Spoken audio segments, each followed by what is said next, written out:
Imagine a football match, not as a 90-minute scramble, but as a series of shifting puzzles, as a chess table. Modern coaches don't just play, they implement a game model. This same game model is a tactical roadmap that guides every decision a player makes, and it is built upon 10 distinct phases of play. To understand these phases and how the game truly works, we have to follow the ball as it travels through these phases. Part 1. The art of attacking. Phase 1. The build-up, or defensive third. Our story begins at the feet of the goalkeeper. Instead of a long, aimless kick, the team initiates the build-up phase. The goal is simple: transition safely from defense to attack. To beat the opponent's initial pressure, the team ensures they always have one extra player compared to the strikers pressing them, a +1 advantage if you'd like.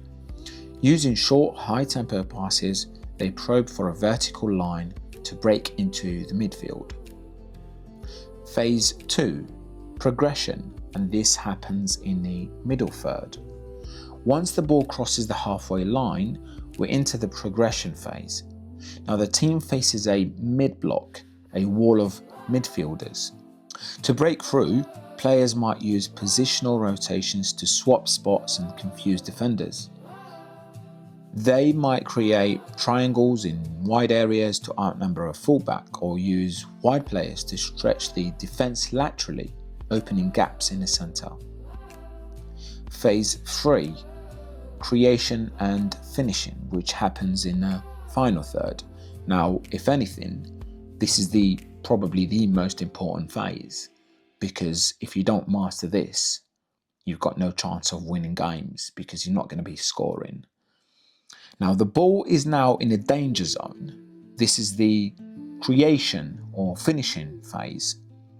And now a dominant team might overload the backline, attacking with 5 or 6 players at once to occupy every inch of the pitch's width. They look for the cutback or precise cross into the box, relying on clinical movement to turn a possession into a goal. Part 2. The art of defending. Phase 4. The high block. Now, let's flip the perspective. Your team has lost the ball, and the opponent is trying to build from the back. You trigger, obviously, the high block. Now, you might employ an out-to-win press where your wingers curve their runs to force the ball into a crowded centre. Players use cover shadows, positioning their bodies to block a passing lane behind them, while simultaneously sprinting toward the man with the ball. Phase 5, you've got the mid-block. Now, if the opponent escapes the high press, the defense retreats into a mid-block in the center of the pitch. Now, the team stays compact, they have to, shifting side to side like a pendulum, if you'd like.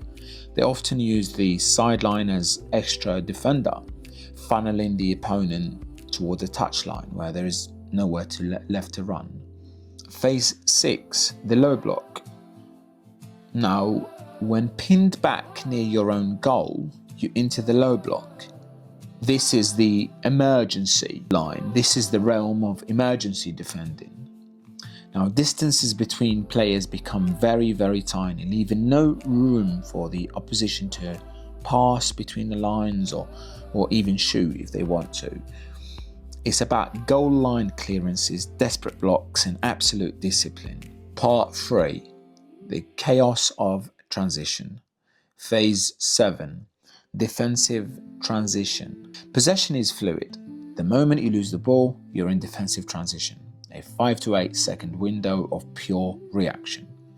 If your players are close to the ball, they counter-press immediately to win it back before the opponent can breathe, like Barcelona used to do when Pep Guardiola was their coach.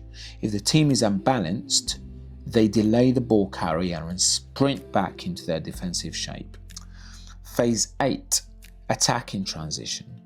Now, the reverse is the attacking transition. Now you've just intercepted a pass, and if the opponent left their defense unbalanced, you launch a lightning fast counter-attack. If no gap exists, you play a safe escape pass to reset and go back to a controlled build-up phase. Part 4. The static moments. Now phase 9 and 10, very, very important. Set pieces. Now finally, we have the dead ball situations, corners, free kicks and throw-ins. Teams that are using this tactic are teams like Arsenal, for example. They're really good at that this year. Now in the attacking phase, teams use pre-planned routines like a player blocking a defender to free up a teammate for a header. In the defensive phase, the team must choose between zonal or man marking to shut down those same routines. Now, whether it's a quick counter-attack or a disciplined low block, these 10 phases are the heartbeat of the game. By mastering each one, a team transforms from 11 individuals into a single, cohesive machine.